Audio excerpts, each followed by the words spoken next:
Да-да, так что ад здесь. Сегодня у нас уже вторая реакция Димаша. Это Олимпика. Я получал эту рекомендацию много раз, и самое распространенное, что я видел, это использование видео, которое было у Игоря Крутого, автора песни, на его канале. Так вот, что я собираюсь использовать. Просто хочу сказать спасибо всем, кто наблюдал за моей предыдущей реакцией, которая была СОС, за мою первую карточку реакции МС, которая находится здесь и в описании ниже. Если вы хотите это проверить. Я прочитал все комментарии, а их почти 800, и получил множество рекомендаций. Я записал все рекомендации, так что в конце концов мы разберемся со всеми из них. Однако эта песня показалась мне наиболее рекомендуемой. Она поется на итальянском языке. Я прочитал текст с переводом, так что я знаю, о чем будет эта песня. Короче говоря, я думаю, что это песня о решимости, о том, что нельзя сдаваться. Насколько я понимаю, Игорь написал ее специально для Димаша. Он вышел на пенсию, чтобы работать с Димашем. Так что без лишних слов, я думаю, давайте сразу перейдем к делу.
Круто, это впечатляет, не так ли? Извини, но мне придется где-то сделать паузу. Пока что он поет в верхней части диапазона баритонов.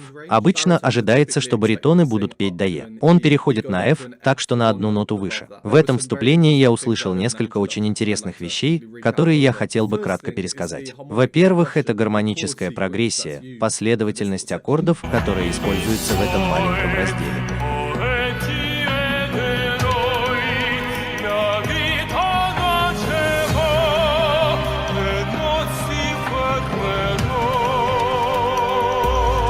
Ты говоришь «привет из будущего». Я просто быстро покажу тебе аккорды на пианино.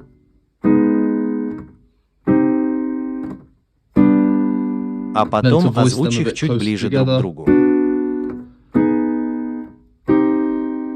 Итак, эти аккорды, которые мы только что видели, си минор, ля бемоль минор, от до минора до соль, на самом деле не имеют сильной связи друг с другом. Так что трудно понять, какой аккорд будет следующим. Нет никаких точных указаний на это. Я думаю, что это само по себе подсознательно создает напряжение в музыке. Это также напоминает мне о том, как ты стоишь в очереди на американские горки, ну знаешь, в тематических парках, где есть музыка. Может быть, это только в Великобритании, я не знаю. А потом в разделе, который сразу за этим, появился этот фрагмент.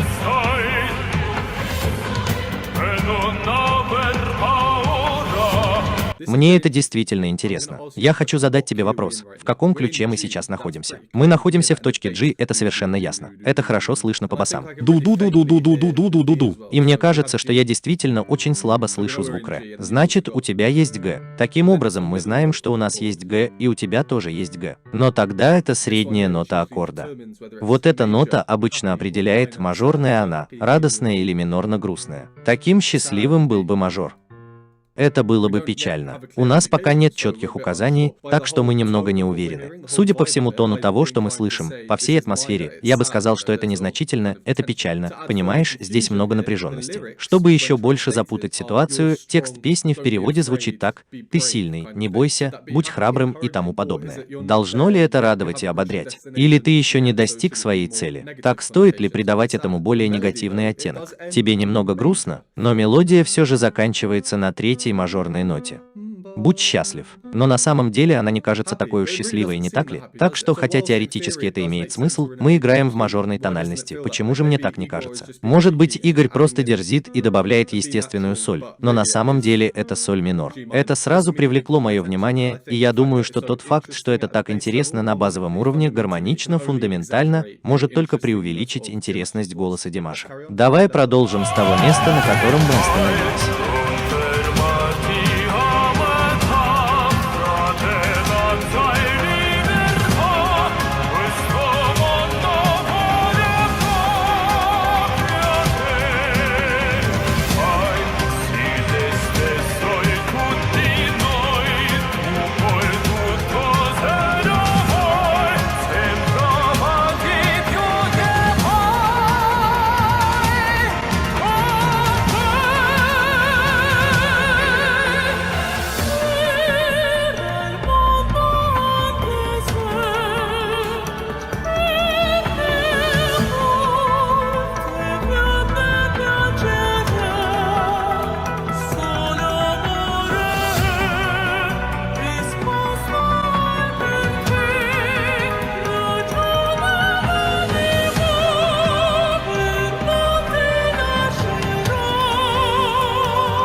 Извини, но чему я стал свидетелем? Он просто случайно меняет тип голоса. Это касается не только высоты тона, диапазона, но и его вокальной техники. Так вот, здесь он поет в теноровом диапазоне.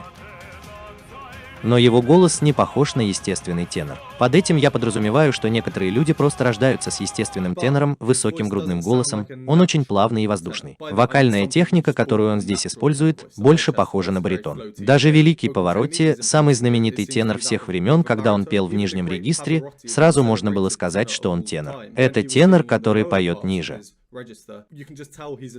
Знаешь, это совсем не похоже на баритон с его более глубоким грудным голосом. Но в данном случае он как бы просто переключает и раскрывает свой тенор. Сейчас же.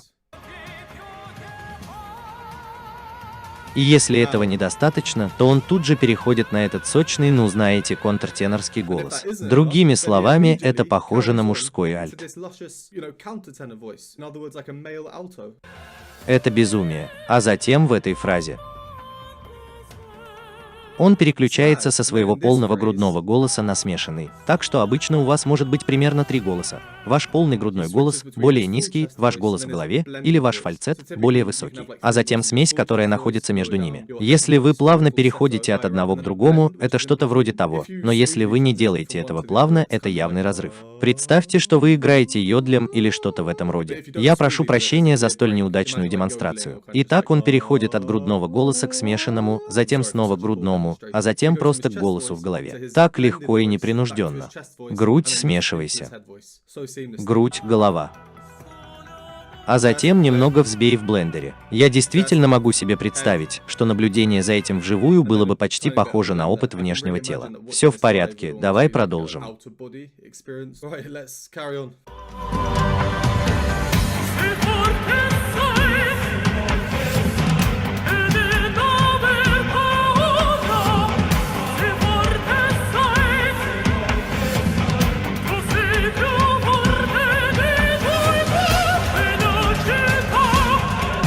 I like the choreography behind. Мне нравится хореография, которая стоит за этим.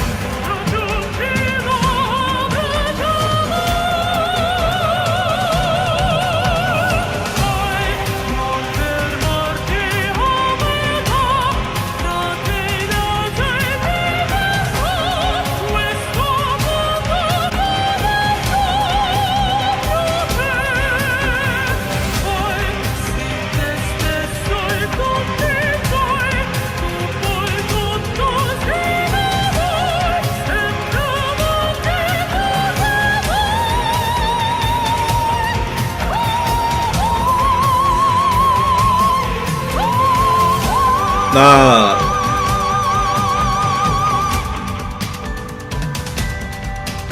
Мне кажется, мой мозг сейчас взорвется. Я вникал в хореографию, слушал припев на заднем плане, создавая это потрясающее ощущение. А потом Димаш просто появился здесь и занялся этим. Давайте повторим весь этот отрывок, где он, ну знаете, использует верхние ноты своего фальцета.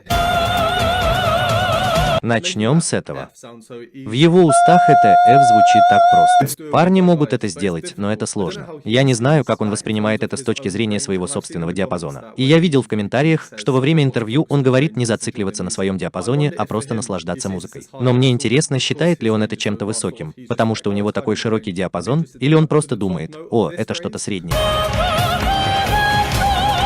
Мне было бы интересно узнать. Итак, назови верхнюю ноту этой фразы. Это соль диез или бемоль. Это, пожалуй, самая высокая нота, которую должен был бы спеть ребенок-хорист. Затем он переходит на более высокие ноты ля диез или си бемоль. Это превосходит все ожидания хориста. Это само по себе невероятно, учитывая, что у него сломанный голос. Он ведь собирается остановиться на достигнутом, не так ли? Нет, это высшая ступень до. Именно такой высоты обычно ожидают от сопрано. Но нет, с чего бы ему заканчивать? С чего бы ему заканчивать на высшей тройке? Просто возьми эту высшую тройку, выше, чем обычно ожидается от сопрано. Почему бы и нет? Ладно, давай продолжим.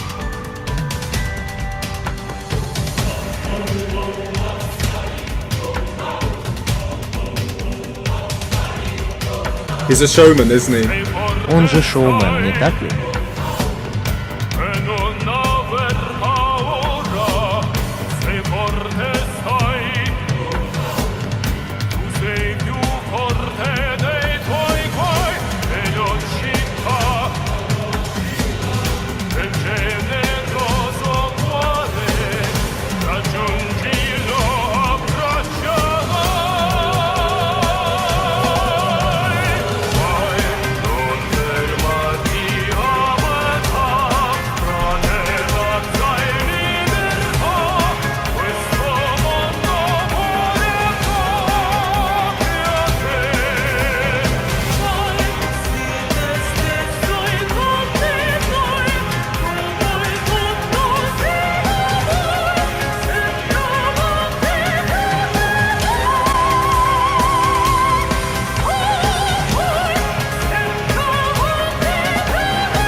О, Браво, браво.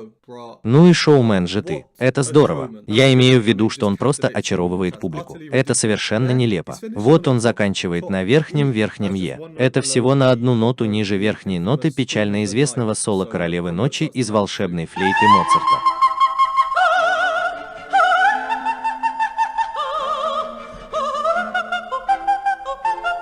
Вот это верхняя нота. Но для этого сопрано нужно просто протянуть руку и дотронуться до нее. Это ни в коем случае не так-то просто сделать. Это безумно смешно. Но Димаш здесь, он просто держит это в руках, поддерживает это.